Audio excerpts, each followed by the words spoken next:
మాజీ మంత్రి హరీష్ రావు, సబితాంద్రారెడ్డి నేతృత్వంలో బీఆర్ఎస్ ఎమ్మెల్యేలు, ఎమ్మెల్సీల బృందం మూసీ పరివాహక ప్రాంతాల్లో పర్యటిస్తోంది. హైదర్షికోట్లో బాధితుల ఇళ్లను నేతలు పరిశీలించారు. అనంతరం వారితో ఇంటరాక్ట్ అయ్యారు. బాధితులకు అండగా ఉంటామని భరోసా ఇచ్చారు. బీఆర్ఎస్ తరఫున న్యాయపరంగా పోరాటం చేస్తామని తెలిపారు.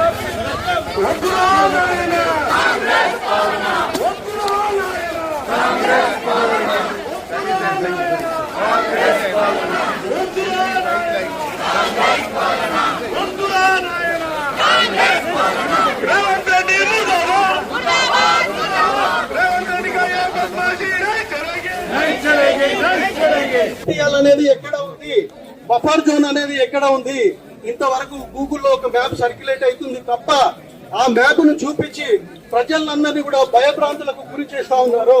ఇది మంచి పద్ధతి కాదు. మీరు ధైర్యం ఉంటే ముందుకు వచ్చి ప్రజల ముందుకు రండి. మీరు చేయాలనుకుంటే ఏంటో ప్రజలకు చెప్పండి. అంతే తప్ప మీరు ఈ విధంగా ప్రజల్ని భయభ్రాంతులకు గురి చేసి చాలా మంది అండి కష్టపడి, ఇంకా కూడా నేను న్యూస్ లో చూశాను, 2035 వరకు 2050 వరకు ఈఎంఐలు ఉన్నాయి. ఒక మనిషి జీవితం ఒకటే ఇల్లు. ఆ ఇల్లును మీరు కూల్ చేస్తానంటే అక్రమం అయితే కూల్ చేయండి, మేమంతా మద్దతుగా ఉంటాము. హెచ్ఎండిఏ లేఅవుట్ అండి ఇది. సాయిరామ్ నగర్ సంబంధించి హెచ్ఎండిఏ లేఅవుట్ ఇది. హెచ్ఎండిఏ అర్థం తెలుసు కదా గవర్నమెంట్ కి. 30 ఫీట్ల రోడ్లతో విశాలంగా కట్టుకున్నాం మేము ఇల్లులు. ఇది కూడా 93లో అయిన లేఅవుట్ ఇది.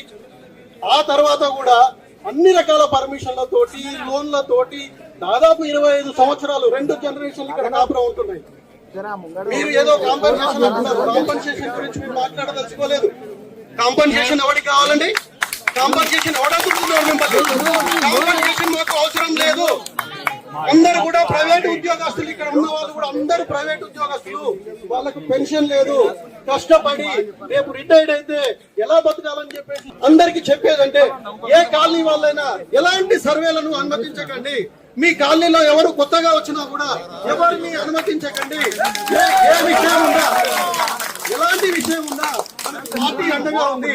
పార్టీ యొక్క అనుమతి తీసుకొని, పార్టీ పెద్దల సలహాలు తీసుకొని ముందుకెళ్దాం తప్ప ఎట్టి పరిస్థితుల్లో కూడా మనం జాగాలు ఖాళీ చేసేది లేదు. ఎవరు వచ్చినా ఖబర్దారని ఈ సందర్భంగా మీకు ఒక్కటే చేయలేదు. Thank you very much sir. మేము మూసి బాధితులం సార్. టీవీ ఆన్ చేస్తే రెడ్ లైన్ అంటారు, బ్లూ లైన్ అంటారు. మాకు ఏమి తెలియదు సార్, ఏ రెడ్ లైన్ ఏ బ్లూ లైన్ తెలియపోతుంది అని సర్వేలో చెప్తున్నారు సార్. మాకున్నది ఒక ఇల్లు సార్. మిగతా ఏమి ఆస్తులు లేవు. ఆ ఒక్క ఇల్లు కోసమే మేమిద్దరం కష్టపడుతున్నాము. మేము ఐటీ జాబ్ వాళ్ళం. మాకు ఎప్పుడు ఉద్యోగాలు ఉంటాయో తెలియదు, ఎప్పుడు వెళ్తాయో కూడా తెలియదు, ఎప్పుడు రిసెషన్ వస్తుందో తెలియదు. కానీ ఏదో ఒక ఇల్లు ఉంటే మా పిల్లలకి, మా ఫ్యూచర్ కి బాగుంటుందని. నేను అనంతపూర్ ప్రాపర్ సార్, నాకు హైదరాబాద్ కాదు.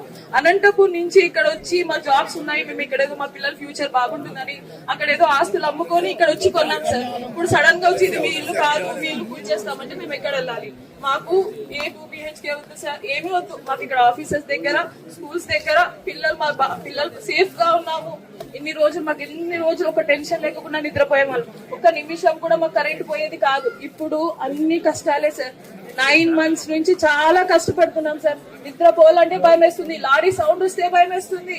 పిల్లలు ఎగ్జామ్స్ ఉన్నాయి, హాఫ్ ఇయర్లీ ఎగ్జామ్ జరుగుతుంది. మా పిల్లలకి ఎలా చదివించుకోవాలో మా కాన్సన్ట్రేషన్ ఇవ్వలేకపోతున్నాం. సరిగా వంట చేయలేకపోతున్నాము. హస్బెండ్స్ కాన్సన్ట్రేట్ చేసి జాబ్ చేయలేకపోతున్నారు. ఆఫీస్కి వెళ్తే ఇంటి దగ్గర వచ్చి ఎవరు మార్క్ వేస్తారో, ఎవరు వచ్చి కూలగొడతారో చాలా టెన్షన్ గా ఉంది సార్. ప్లీజ్ మా హౌసెస్ ని కాపాడండి సార్. మాకు ఇల్లు తప్ప వేరే ఏమి లేవు సార్.